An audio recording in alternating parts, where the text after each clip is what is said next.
Data Storytellers, a new episode on the Data Storytellers podcast. And today on the show, I have with me Michelle Weaver from Breakthrough Beverage Group. We've been working with Michelle for a while now, and our collaboration kind of culminated in capturing some of her insights throughout her data-driven journey. So first of all, Michelle, welcome on the show. It's good to have you here. Yeah, thanks for having me. So Michelle, before we dive into the actual key challenges that you encountered during your career, and we're going to hash this out, especially in light of what's happening today in the data analytics world, and we're going to explore your playbook of success, would you mind giving a quick introduction into your role over at Breakthrough, and especially like how you actually achieved that position that you're in now? Yeah, of course. Breakthrough Beverage is a beverage alcohol distributor. We're one of the top 3 in the nation, and we are the middleman, if you will, between the alcohol suppliers and the liquor stores or the restaurants where folks might find the beverage of their choice. We are in 16 states across the US and also in Canada. So good chance if you're drinking a delicious beverage in one of those states, we help to get it to you. And my journey to get to analytics, I am now the commercial analytics and insights senior director for Breakthrough. But I think I had a unique path to get here. I started as a sales rep selling wine. As I graduated college, I knew I really enjoyed numbers and I knew I enjoyed people, but I didn't know what I wanted to do with it. And I got recruited to sell wine. So I figured that was a fun job out of college to get to do something a little unique. And I figured sales was a great skill to have. So I did sales management, I did trade development and marketing for the first few years of my career. And then an opportunity opened up to lead an analytics team in Colorado, which is where I started my career. And I couldn't resist it. It seemed like a great culmination of what I studied in college with my experience today. And I've moved up through several analytic roles at Breakthrough into the senior director role now. And I find it really important to lean on my experience with sales and understanding the commercial side of the company, and overlay that with the math minor I had in school and the economics degree to really find those impactful insights to drive the business. So that's my background. It's a little bit different. I'm lucky enough to lead a team of really talented folks in maybe more technical areas, but I really bring that connection to the business. So I already have a bunch of questions, and we're not even like close to your playbook. So also sales is close to my heart. That's also my background. That's where I started my professional career after the Army. And I know that sales is one of those disciplines that is just so multifaceted in terms of how you can apply it in different business endeavors. So for you, actually selling wine. So I was always in B2B sales. I Yep, guess your wine sales was also B2B, correct? Is that that's how it correct. works? I'm just not well versed in wine sales, and this is my opportunity to find out more. So Yeah, since Prohibition, the wholesaler role has been a required step in the United States. So our distilleries and our wineries produce the product. They have to be sold through the wholesaler step. And then we distribute to anywhere from liquor stores or restaurants, wherever you might be enjoying the beverage. got it. And you mentioned that you also got into sales management. So I've done that myself as well. I have a very deep passion for developing individuals who have high ambition. For you, like the management side, how did that come about? You just kind of overperformed in your sales role, and then the option was offered that now you can actually manage the processes and the sales reps. Yeah. So a little yes, a little that I signed up for it along the way. So as I got recruited to sell wine, one reason it was really interesting for me is one of the well-known wineries offers a leadership development program. So the idea is they recruit high potential kids out of college and put them inside the distributor so they can learn the products, learn the selling strategy, If they're successful at the selling role, the most likely next step would be kind of a field sales manager, sales management role. And then if you can get through that role successfully, it opens up. A lot of people then go work for that winery or work for other suppliers. For me, I did really great at the sales management role. I really enjoyed leading people. But I was also 24 and I was learning a lot about not only the business world, but how to relate to people and how important that human connection is. And I think I was successful in that sales leadership role because I could lean back on the numbers and understand the trends and know how to coach my team to find success. I needed that early in my career. So since I didn't have the context of being in the sales world for a decade or two, like a lot of my peers, so I think that is one of the stair steps that got me into the analytics space, was realizing how valuable data could be to cut down that learning curve. Absolutely. And then the organization itself, like this data-driven initiative, because I know, and we can maybe talk about that a little bit when we come to that, of how our collaboration started with you guys, because it was actually one of your colleagues, Mhm. Peyton, that was pre-COVID, and that's like in the ancient world when we started that. But then when this, you mentioned that this analytics opportunity emerged, what was the driver of that in the business, and what was the mandate at that point? To be built, and then what was the exact role that you played? Sure. So in Colorado, so this was, gosh, 2016. We had analysts reporting into different parts of the business. So at the time, we had, let's say, four analysts, and one would report into the wine manager, one reported into our category management department, another would report into our sales EVP, let's say. And it was great because they were close to the business, but there was no connectivity when it came to hiring. What questions to even ask during the hiring Mhm. process, onboarding. There was no onboarding at all. They were just, they had to kind of talk to each other if they even knew the other roles existed. Then, with in terms of just community and retainment and development and advancing analytic initiatives, there was none of that. Mhm. So the theory was, if we could bring those analysts together under one leader, where we could provide, at that point, just like a Colorado center of excellence, and offer elevated analytic opportunities for our sales leaders and have a little more coaching and a proactive approach to analytics, we thought we could drive a lot more value for the company. So it took me about 5 years to bring those analysts together, really help build out the team. We doubled the team over those 5 years, help train the group. Some folks were really technical, some folks were from the sales side. We were able to share the skills we had across the team and create a really dynamic group of folks. And I think we really proved out that for our organization, it made a lot of sense to have all of those people report into one leader to drive the focus and the value of analytics. And I would be very interested in exploring those challenges that you faced from an organizational point of view, but maybe from a career point of view for you. What were the most difficult or interesting parts of that transition, moving from sales into this whole new world of analytics? Yes, I think the most difficult it were convincing the sales leaders to relinquish control when they Mm. had an analyst at their disposal.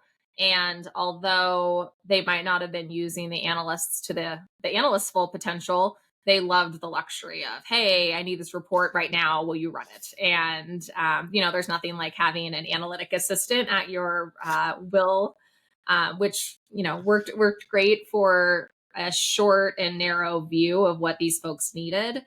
But we really had the challenge of proving out the value and what we could do with standardization of reporting and dashboards across the company, self service analytics, and then use the analyst time to look ahead for more insights. But it took a long time, and leaning on those relationships that I had in the business, proving out the value of some of the more elevated capabilities that we could prove out. But I would say, some people, one of the leaders was on board really quickly. It probably took 2 years to get some of the other folks really bought into the fact that this was a benefit for them and the company. and let go of a little bit of that control. Yeah, definitely. And then, how did you use, if in any way, how did you use their sales skills to get them to relinquish control? So maybe that would be a very valuable perspective. Often, this is what our members always say, that look, I'm experiencing resistance. How can I apply some best practice persuasion approaches and strategies to loosen up that resistance? Yeah. Um, I was just at a conference and they were talking about like 5 steps to making a decision. And they gave me some nice language to use with you today because I had never really thought of it this way, but it's what I guess, unintentionally did. And what was happening is they knew they had a problem. They weren't really sure what they wanted, but surely a report will solve my problem. So then they would say, "Hey, Laszlo, will you run a report? I need X, Y, and Z." And the analyst would turn over that report. But we would have very little context of what decision this sales leader was actually trying to make. And using my sales experience and being closer to the front lines, in terms of having this analytic leader in place, I was able to move the analytic influence up in the process. So instead of having the business leader already in a point of crisis, if you will, trying to find the answers and not necessarily even knowing the right questions to ask, we were able to move up our influence earlier in the process. So on the best occasions, maybe we were able to flag like, "Hey, this crisis is going to come up. Let's get ahead of it," or be part of the problem solving where I was able to help the analysts create language and kind of a standard set of questions so that we could be more involved in what is the actual business question and provide a point of view, provide much more useful tools to our sales leaders instead of being in that just like terribly reactive fire drill place. So I do think I leaned again on that, the value proposition, but then used the features to benefits and some of the foundational sales tools in order to communicate that and make sure I was following up so that they could understand why that value probably seemed a little more natural, and how we could build on those wins.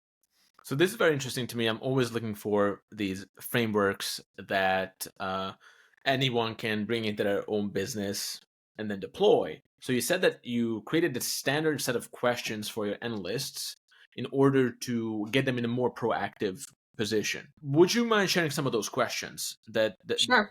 yeah, that you arm them with so they can get into that trusted business advisor posture instead of just a report vending machine? Yeah. I mean, I wouldn't consider this state of the art by any means. The first question is, what are you trying to get to? Because so often we're asked for a really specific deliverable, or a really specific dashboard. And the sales leader is only using the language and the context they have. And often it wasn't leading towards the best answers. So, what decision are you trying to make? What time frame are you trying to make this decision in? What are our known constraints, or what are the guardrails that we're making this decision in?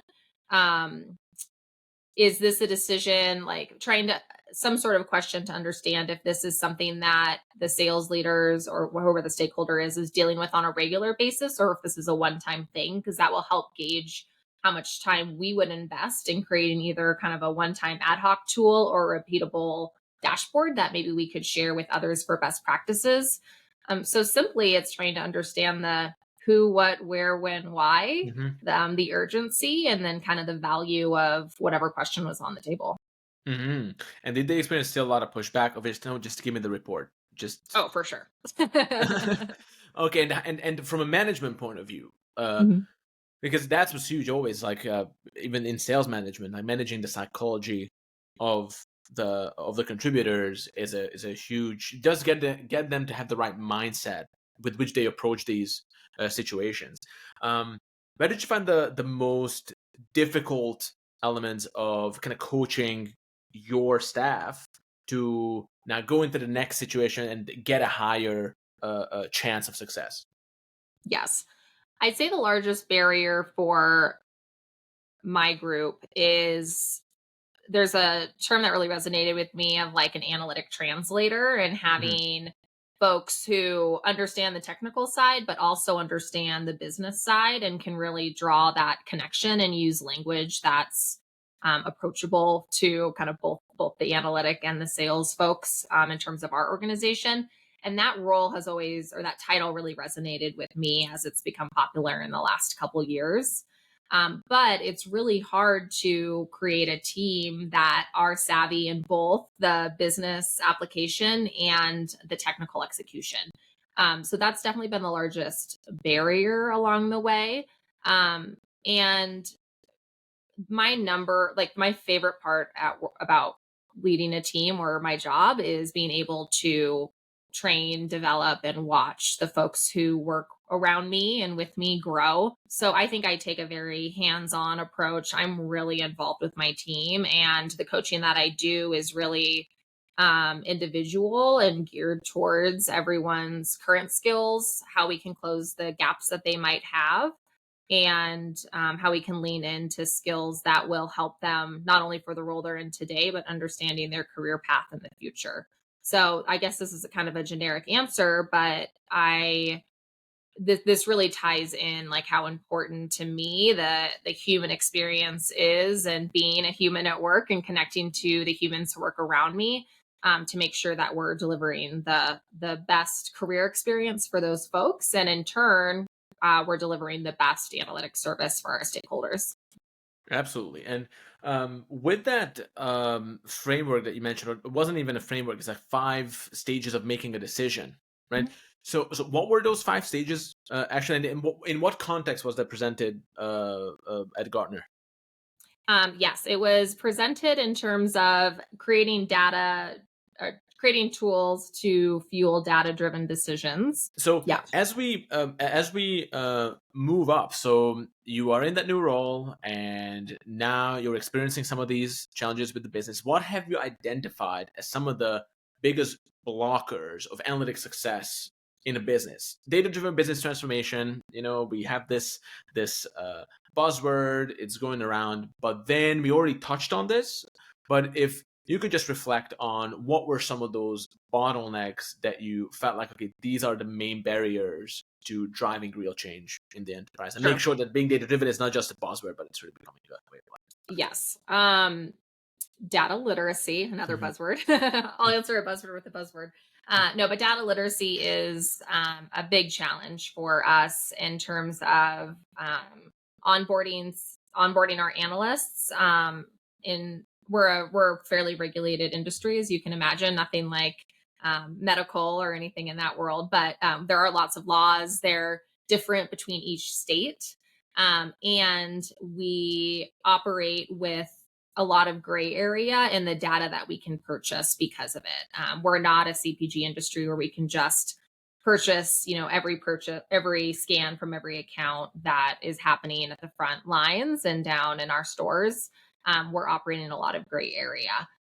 So we have to be able to not only teach our analysts to run the analysis, and then also our sales folks on what it means when we provide either a dashboard or really specific insights to action. But we also need to have the skills to be able to make a decision when we're at 60 or 70% of the information, because it's all we have available in many situations, especially our big picture strategic decisions.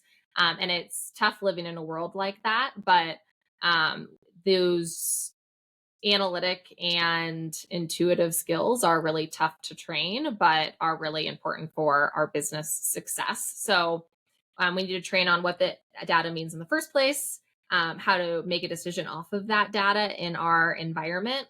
And with the sales leaders, it what really made the difference was proving the once you can kind of build those skills, proving the efficiency of finding numbers faster, and then how reporting or insights that are better curated because of the context to the business, combined with more of the advanced analytic practices we were able to bring in, how those insights on their mobile device or at the point where they're making these sales calls to our customers could provide both efficiency and value. That's where we were able to overcome the, oh, well, we've been in this business for 30 years. I've never really had to use data to make these decisions. It's a relationship business. It wasn't until we could meet them where they were and make it directly actionable until we could start overcoming some of those. And of course, there's always the group of folks who it's a much longer journey for them to adapt with some of these analytic tools. Absolutely, and maybe just not for self promotion, genuinely in the context of your story as well. So, do you remember how we started working together, like the context of that, and your involvement in the community? With data storytellers? Yes. Sure. So my counterpart who manages our BI side of the business, he had just a great experience with data storytellers, Mm. and you all came highly recommended. So some of the stories I was just sharing were from managing a market level analytics team inside one of our markets in Colorado. I started with data storytellers because I had just become the national senior director of commercial analytics and insights for the whole company. So I was taking a pretty big jump in terms of scope and how many analysts that I really felt. I still feel really responsible to and want to provide the best experience here at Breakthrough. One of the reasons we were connected was to help develop my initial analytics strategy as I was settling into my new role, and try to figure out how we can engage the analysts in a way where, in the same context where I wanted to bring the four analysts or three or four analysts together in Colorado, I now have 200 analysts across the network um, who are not connected in many ways, who are doing different types or analyzing different types of data. 2 years ago, I really started building my strategy for how to engage that group of people, as well as how to bring the same type of execution and activation driven or analytics that leads to great activation and execution to a broader group of sales leaders and a more senior group, a C-suite group that I hadn't had the experience working with before. So data storytellers really helped me with a lot of different ideas in building that strategy. And I'm sure some of the solutions that I've developed over the last few years that I'll share, some of the initial nuggets of ideas and inspiration came from these sessions. No, fantastic. And yeah, I genuinely was curious about, because I know that we always have the reflections and all that, but I don't think we kind of reflected from this distance of how even that experience, what kind of seeds it planted that then helped you to also maybe bake out your playbook of success even better. So Yeah. speaking of that, so maybe we can dive into some of those elements now with your actual playbook. So overcoming some of these challenges that we discussed, and you kind of gaining insights from multiple industries and big companies who are kind of facing the same challenges, maybe a few steps ahead of you in certain areas. Like, what really evolved and emerged as your approach to success? What were the key elements of that? Sure. Well, so Breakthrough in the market, we're the third largest distributor in the nation. So we are in a position where it's really important, at least to be scrappy and agile and really be able to react fast to market changes and be proactive in the marketplace in order to continue to gain that market share. And because of that, I wanted to create an analytic culture at Breakthrough that is able to do that, is able to be close to the business and really react as market conditions change. And surely part of that was coming out of COVID. We'd operated in a few years of complete unknown, and the market's still just been really strange since then as we've, like, quote unquote normalized. But the three areas that I really wanted to focus on are having the analysts feel like they belong, so have a place of belonging, have our analytics connected to the business, and then make sure or help support people to be smart. Smart at the point of decision, smart at the way we're building insights. So that's why I built, or that was kind of the fuel of building a few different playbook tools, if you Mm-hmm. will. that we have initiated at Breakthru. So the first with belonging, our answer to that is an analytics center of excellence, which isn't a necessarily unique idea, but I come to this analytics center of excellence with there's absolutely priorities of data certifications and data personas and analytic training and making sure we're onboarding in the right way. But there's also community, there's connecting analysts who are doing similar roles, there's visibility to what an analytic career path could look like at Breakthru. I want to create a place where analysts want to grow their careers, where they're excited to come to work, and that they're offered the skills and the education in this fast growing environment, so that they can really find a fulfilling, great place to be, which is a tall ask and a lot of hope from one organization. But so far it's been really fulfilling, and we're continuing to build out the roadmap for 2024 to make sure that we're delivering that value to our community. Got it. So at the Analytics Center of Excellence, what I also just like about your approach is that you're not building it for the sake of being building a center of excellence, but there were like real drivers there and real goals and legitimate ambitions. And the Analytics Center of Excellence happens to be the best tool.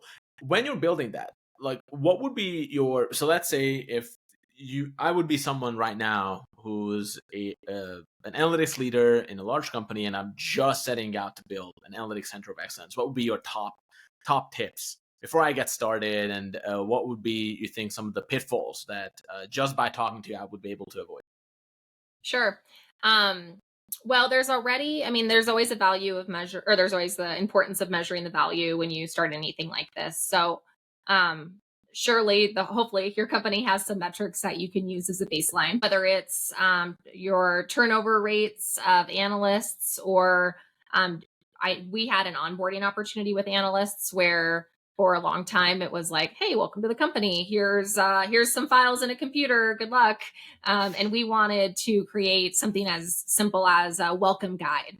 But all that was created because we could see that our year one turnover rate with analysts was, higher than industry averages, and we wanted to tackle that metric. With Breakthru, we do an engagement survey, and I was able to gather some analyst results from our company and see kind of where their engagement stats were.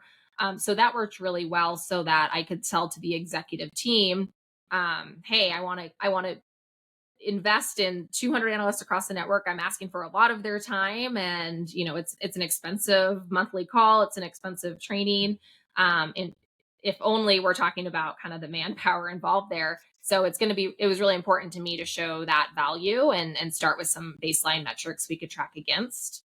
The other thing that has worked really great was to bring in a essentially like a we call it the field feedback council, but connections to the different types of analytic stakeholders that your organization might have.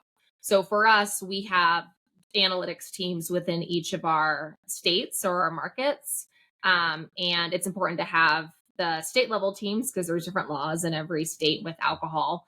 But then we're the corporate group, and we're setting a lot of the strategy. So I have volunteered or shoulder tapped leaders from several of our largest markets so that they could be the voice of, what our customers or what our clients, the analysts across our network, really want, what's important to them.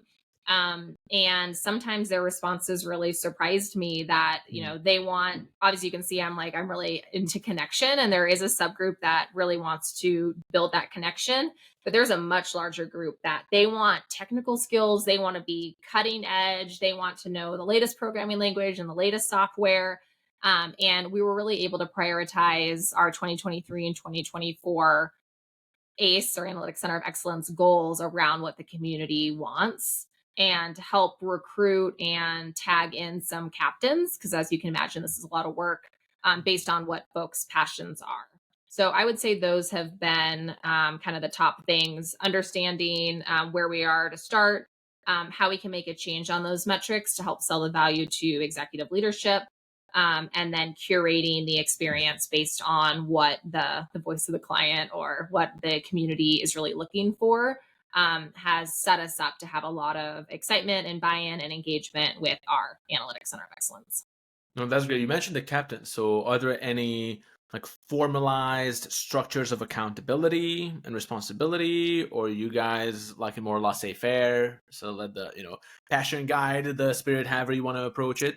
Yeah, we're a little bit more passion guided. Of course, I checked with all the leaders that they report to make sure they're fine with these groups participating. But we have had no shortage of folks willing to raise their hand and participate and travel to do brainstorming sessions. And um, we've been actually like blown away with how much time people have put into this, and even without us asking sometimes, like, hey, wouldn't it be nice if we had XYZ? And with I mentioned like an onboarding guide, we were like, gosh, it'd be great if like when someone started we could send them this like beautiful guide with links to everything they need to get onboarded on and connected to, and a glossary of industry terms. And we had like three leaders who were like, oh, yeah, I will captain that. We absolutely need this. And like 60 days later, they submitted this like beautiful welcome guide. So I think for us, we were able to hit the key notes, key desires of what our community wanted, and the community responded.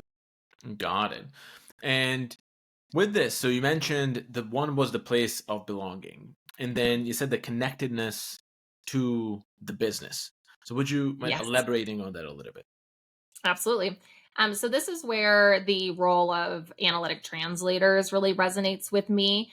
But we have a large team of sales and trade analysts and analytical leaders that are close to the business. For big meetings, for board meetings, we're building the presentations for our board and for our executive leadership team to make key decisions.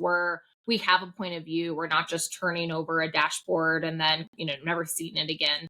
And it for the group who I directly work with, it's produced really meaningful work and really passionate people where they can not only execute their analytic and technical skills, but also see it come to life and see that result in change for the better or really thoughtful decisions made by the company. We're also something that we talked about a lot in our Data Storytellers masterclass was that last mile. Like so much Mm, work goes into understanding the problem and building a solution and making a recommendation. But if we can't close the gap between the recommendation and then the actual business outcome, 90% of that work is for naught. So to be able to close that last mile, that last 10%, and have a seat at the table as part of these conversations and be able to be that subject matter expert and make the recommendations has been really powerful for us. And it's one of the reasons that we have kept analysts inside the markets. And then we have specialized groups that on the corporate team who are really focused on different stakeholder groups, but then we come together through that analytics center of excellence. The balance has been really powerful. We even have, I guess this is like the dream. I was in a customer meeting and they pulled me in to walk through a couple reports. And the customer asked for more time. Can we get another meeting with you? We'd love to hear more of your mm, recommendations. Like, this is exactly what we're looking for. And that's the dream. Like, instead of knocking on doors, they're knocking on ours. So that was a really, key sign of success. So that what we're doing is driving value. hmm. And what are some of the like uh, cutting edge technologies that you're looking at implementing now? Do you have a focus on that? Do you see like a special importance of that innovation, uh, almost for innovation's sake, or what are you guys looking at right now in terms of, for example, Gen AI? Like, what kind of role does that play currently in your strategy? Sure. Um, as I mentioned, I'm much more like the sales analytics connection. So we have a really strong relationship with our IT partners who are diving into. We have a in-house AI solution at Breakthru that helps bring more of like the creativity and inspiration factor to our sales teams and find efficiency there. And they're digging into what our next generation of AI and Gen AI looks like. I am much more of a business sponsor in that Hmm. space and not the technical genius behind it. So I can't reveal too many secrets, but it's definitely on the radar, just not being led by my group. Absolutely. Actually, that's exactly the direction I wanted to take this question because, of course, this is on hype right now, Gen AI, and that's great. You can ride that wave. Um, but you mentioned this relationship immediately. You said that we have a good relationship with our tech partners. So this is what we've observed over the years. One of the biggest pitfalls has been you don't have these internal relationships, let's say between analytics and BI or analytics and IT. What have you seen as the keys for building those fruitful relationships and maintaining this collaborative posture? What do you see as your best techniques to make sure that that actually supports you? Sure. So for our organization, BI and commercial analytics and insights are on the commercial side. Mm, So we're able to stay really close because we're in the same reporting lines. And then then we interact with our IT counterparts that handle the rest of the, I guess, analytic life cycle. Um, and we have a few structural roles that help with this connection. We have a vice president that for IT that is directly related to all the commercial initiatives, who can really help make sure that we have the data, the integration, the harmonization, the engineering to help drive what we need to execute our analytic strategy. So that's been helpful. We also have business relationship managers on the IT side that call on a specific part of the business, who can help translate my dreams, hopes, and desires into true analytic requirements. And that's been really helpful as well. Both of those roles are fairly new. I'm kind of guessing maybe 4 or 5 years old in our company, but they have helped a lot with building that bridge between the two groups. And of course, IT has the priorities of building a really sustainable, grounded, thoughtful data strategy where it's expandable, and I'm on the other side with my sales leaders going like, we want this now, what about this, wouldn't this be cool, and we're driving them crazy, I'm sure. But being able to make those personal connections and rely on some of the positions that are built in our infrastructure, both have been really helpful.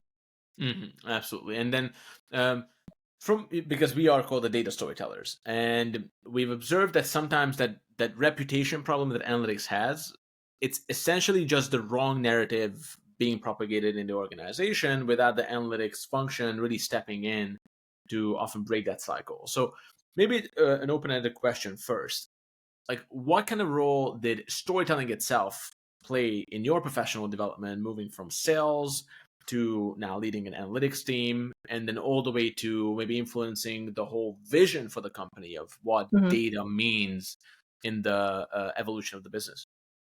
Sure. I think the ability to create this story and interweave, the from to, where have we been and where are we trying to go? What are we going to do? How are we going to do it? And why are we doing it? Some of the talking cues that might come naturally to sales folks, features to benefits, but might not come as naturally to folks who might not have had a background in business school or in sales. I think that has been one of the reasons that I have been so successful in my career. I can do the analysis and I can find the nuggets, but then that storytelling to really bring it home, make the sale, and drive the value has been fabulous. And it also gives me the confidence to be facing, like, supplier facing or customer facing with the most important relationships we have in our business, and be able to bring them along on the ride, have them understand the strategy that we're putting into place as a company, and get them to buy in or to get excited as partners and want to work more with us. So that's been really helpful. This also ties in well to kind of the third playbook item of making people smart Mm. with our company. So one way that we've done that is we created something we call the Speakeasy. We thought it was a fun play on words in the beverage alcohol space. But what it does, what we're doing is, after any analysis that we're spending some time on, we're just spending one more hour, one more half hour, and sanitizing it a little bit, making sure it's universally friendly, and then uploading it to a company-wide SharePoint site where anyone in the company, not just analysts, can go on and look at what are the latest trends, what's the latest research, what are industry levers or flags that are going on that folks should be aware of. So if I'm a sales leader and I'm walking into a sales presentation and I know my buyer is super jazzed up about the idea that gin is having a resurgence, I could go on to the speakeasy, search for gin, and find the latest trends and understand the top gin cocktails, a fruity cocktail, or the second most popular is in a martini, understand the types of places that folks like to drink gin, and be ready to have that sales presentation with some of those nuggets that'll hook the buyer. And the speakeasy is important because it democratizes the work that we're doing. It has, we include photos, we include charts, we include key speaking points, and then you can dive into the file if you want more details. But we also understand when these types of insights are important for our sales folks to tell the story. They're going to be important when developing the sales presentations for our customers to kick off those customer presentations and get them excited, like the example I just shared, to walk into our supplier meetings and be up with the most current trends, and to make sure that our suppliers know that we're up with the trends and we're ahead of the trends and we're here to help support their brands. And the context is so important to understanding what story we're telling in the first place. So all of that ties together to understand the humans that we're selling to, the stories that we're telling, why it's important, and really, again, drive the value with analytics. Absolutely. And what are you most excited about right now? So this is a big year for everyone, 2024, and you and I have been having some conversations around that too. But maybe just sharing with the audience, maybe even just writing the inspirations from Gartner as well. Like, what are you most pumped about in terms of opportunities for you guys in the analytics field? Sure. We're looking ahead and trying to figure out how to understand even more about our customers and the restaurants and the liquor stores that we sell to, and not only know about this liquor store. They have displays of wine, therefore we can sell displays of wine if we want to. That's important for us to know. But we are really leaning into the consumer and understanding who's in the accounts, if what type of demographic, what type of occasion are folks visiting these restaurants, what's the time of day, why are they choosing to have a cocktail, what types of products do they expect to see in that account based on the occasions and the demographics of the consumers. And this is a transition for how our industry has typically played. We are kind of an old school industry, and for a long time, we've just kind of been an operational middleman. And over the last decade or so, we're really breaking out of that stereotype to be more consultative, to be a business partner, and to grow brands with our supplier partners. And when we start with the consumer first, we can help grow our customers' business in a way that we haven't before. So this is what I'm most excited about, and one of the projects that we're working on is just making sure we're getting that perfect product into the perfect restaurant. So when you sit down to have your steak dinner, you're finding exactly the wine that you're hoping to find. And at the end of the day, with beverage alcohol, like one of the reasons I was so attracted to this industry is alcohol is used to celebrate, and to have that human connection. And if we can have that perfect product available at the moment you're looking for it, that's what we're here for. So that's why I'm most excited about it. Yeah, you can immortalize those precious moments, and I really enjoyed our collaboration so far, Michelle. And this is not the end of the road either. So we have some more planned, and I really also appreciated your contributions to our community so far, and we really look forward to working with you moving forward. Yeah, sounds good. This has been great. Thanks for having me.